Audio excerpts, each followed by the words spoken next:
Good morning, it's Ross Ward here from INFRAMANAGE.com, and we're continuing our series of videos on infrastructure decision support, the IDS project in New Zealand.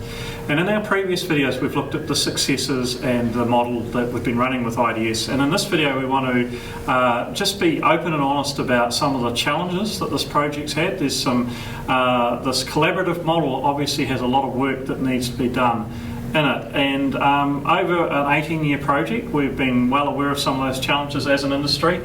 I'm here with David Fraser and Tens Henning, and David, you were going to lead off with some of those challenges that have been faced.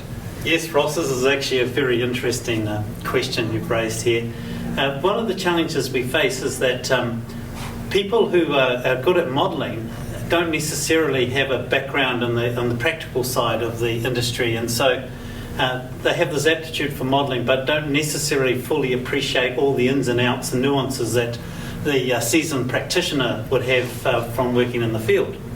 On the other hand, when you approach the seasoned practitioner, he may not have a real aptitude for modelling. So the challenge we have is how do we get those two parties together, understand their differences, understand the opportunities that each of them create for the other, and then proceed with what's best for the asset, what's best for the owner of the asset in the long run.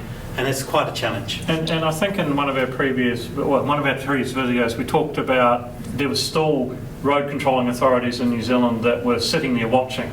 And do you think that's part of that dynamic with those people, a strong operational basis, maybe the complexity of the modelling is something they're not convinced about yet? Absolutely, Ross, yes. I believe that's one of the factors that keeps them back.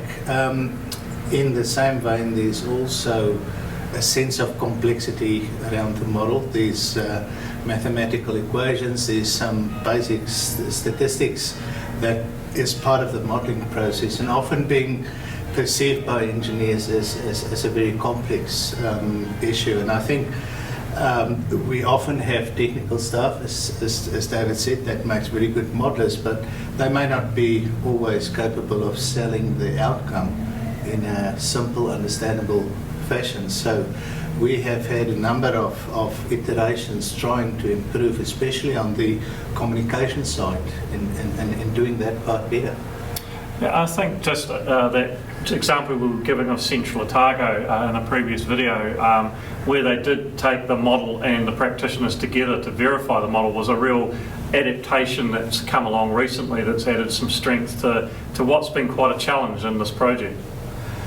Indeed, it remains a challenge to get field people the appreciation for the different lens that the model puts on the planning of road maintenance work. Is just a different perspective that the human eye and the human brain don't necessarily have. So we want to give them a greater appreciation of the value that the outcomes bring to the field process.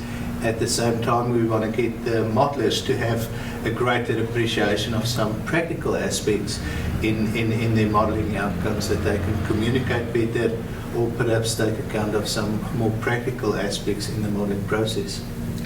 And I think, Ross, even to add to this, one of the complications we have is quite often there's a turnover of staff in councils. So you may have somebody who's been right in with the play, knows what's going on, he moves on to another place, or he or she moves on to another place, and they're replaced by somebody who's quite fresh to this, and they don't necessarily understand the background or the whys or wherefores. So we have to make sure that we're available to actually help those people through when we can. One of IDS's main strategies is to keep on replenishing our modelling group. The reality is, as David said, the good modelers get noticed, they get better offers somewhere else, or they get promoted into a more strategic role within the organisation. So we lose these skills effectively in our group. Yeah, and I know from observing IDS in the industry over a long period of time, and it's part of the reasons why we're making this video for New Zealand, is with those changes in staff and personnel and political interface and senior executives and organisations, the story of what's been going on with IDS has tended to get lost sometimes, and people try and reinvent the wheel again. And David, you might be in a good position to comment on that. Well, Ross, I think one thing we shouldn't lose sight of is that IDS and the modelling service it provides is strategic. So it's actually a long-term tool. And quite often, people who are trying to understand what's going on are very focused on the operational or the short-term needs, and they can't, it's quite hard for people to grasp that what you do for the long term may not necessarily address the short-term thing you see immediately. So there's some other challenges just in creating that understanding of the long-term responsibilities and some of the trade-offs for the here and now.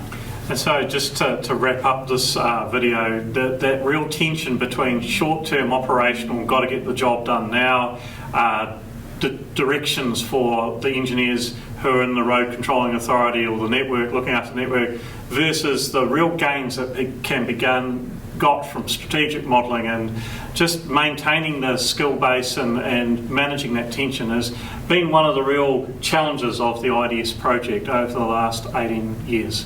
Thanks for watching the video. Just invite you to continue to watch. Our next video is going to be around can this model be deployed in other places, so we'll look forward to seeing you there.